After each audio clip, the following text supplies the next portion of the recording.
Hi everybody, welcome to the week 2 feedback video.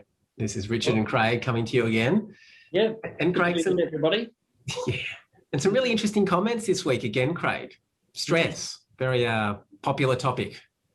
Yes, that's right. It's pretty popular in the world these days, I think, with everything that everybody's having to deal with. But yeah, some really interesting insights that have arisen this week from the learners. Definitely, and of course, last week we talked about a whole lot of practical tools for managing stress, predominantly noticing when we've triggered the stress response, noticing how there's a cognitive component to that stress, like we're focusing on or thinking about something that's triggering the fight and flight response, and then bringing the attention back over and over again. And anytime we do that, we deactivate that stress response. But as one of our learners pointed out, or a few of them actually, like, that's all well and good, buddy, but it's pretty hard to do when the pressure's on, in the heat of the moment, when you're feeling really stressed or anxious or reactive. Not always that easy to do. And it's very true, isn't it? I mean, if you just think about, you can pick any kind of sporting or activity metaphor, when the boat sinks in the middle of the ocean, that's not the best time to learn how to swim, right? It's not impossible, but it's not the best time. Probably if you've taken some swimming lessons before that and got your skills up, then when the boat sinks, that situation still sucks, but at least you've prepped yourself to deal with it. And working with stress in a mindful way is exactly the same.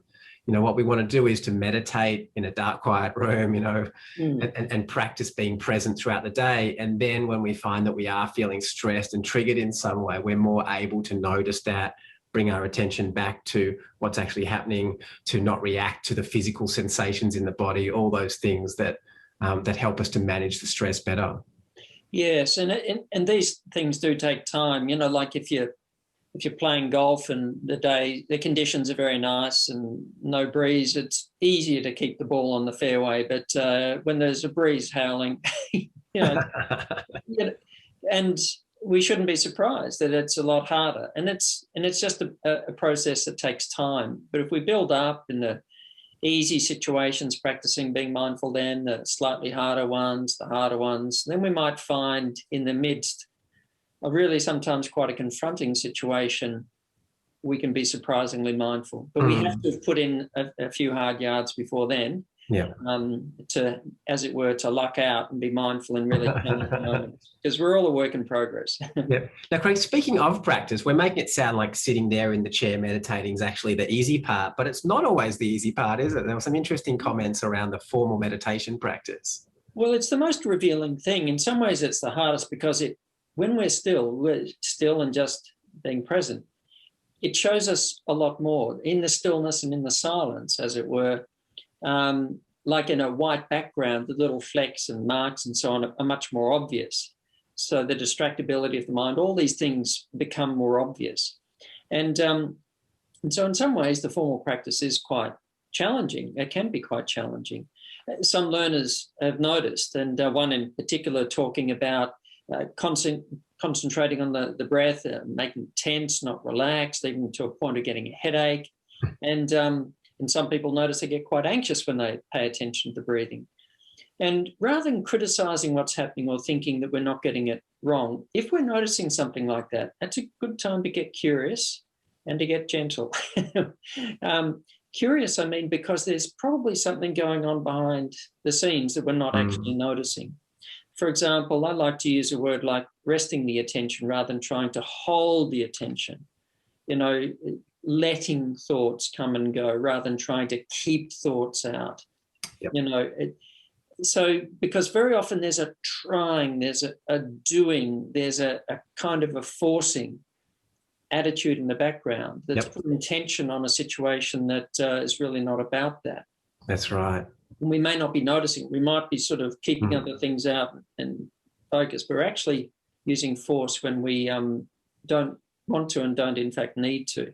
Yeah, even the posture is really important. I'll often pay attention if I'm teaching face-to-face, or invite people to pay attention how they're sitting in the chair, because, there's the extremes of kind of slumping in the chair, or the opposite extreme, which is sitting with a whole lot of tension in the body. And both of them are kind of extreme. And in the middle is sitting in an upright and alert, but also relaxed way. And that's the posture that we ideally want to be sitting in when we're meditating. And it's also the attitude that we want to bring to the meditation, so that we're not, like you're sort of describing, rigidly trying to keep the attention in one place, but also not just kind of letting it wander wherever it wants to go. There's something in the middle there. Yeah, I remember one time taking a program teaching teachers in a primary school about mindfulness, and one of the teachers was clearly quite a strict teacher, and was, described, stepping in a lot of the children getting quite, sit up straight, sit, be still, be still. And there was this kind of forcing and imposing. So the children were actually trying to be still. And of course, stillness is not about tensions, counterbalancing tensions. It's about just learning to find a point of rest. Yep. And in some ways, there's a kind of really strict teacher in many of us, or much of the time that's coming out, sit still, don't make the mind wander. And we shouldn't be surprised that we can get a bit tense. That's right. And then, so you've got that formal practice where we train that resting and presence, but then mindfulness, of course, is about every single moment. A lot of our learners really started to notice that, oh, hang on a sec, I can bring that mindful awareness to every activity: cooking, eating, traveling, communicating, studying, working. And in fact, we need to be doing that. Because, some people get up in the morning, sometimes when I'm coaching, real type A type, people, and they're sort of, and I'm encouraging them to be more mindful during the day. And I say, look, why don't you take a mindful shower? And they're like, what are you talking about? That's when I do my planning. I mean, that's when I plan out my day. But then, let's look at that closely, because what are you doing there? You're being physically in one place and mentally somewhere else, missing the experience of being in the shower, but also practicing being physically here and mentally somewhere else. And then we do the same thing when we're drying ourselves, and then we're eating breakfast and we're reading the paper or thinking about something else. And then we're traveling to work and we're already mentally there. And then guess what? We sit down at our desk when we need to focus, and then the mind wanders off onto the next thing. And we think, hang on, that shouldn't be happening. Why is that happening? We try to bring it back, but it keeps wandering off. And that habit began the moment we opened our eyes in the morning. So if we start to bring mindfulness to every moment, even though it might seem a bit silly, why am I eating my breakfast and tasting it? Why am I in the shower and just feeling the warm water?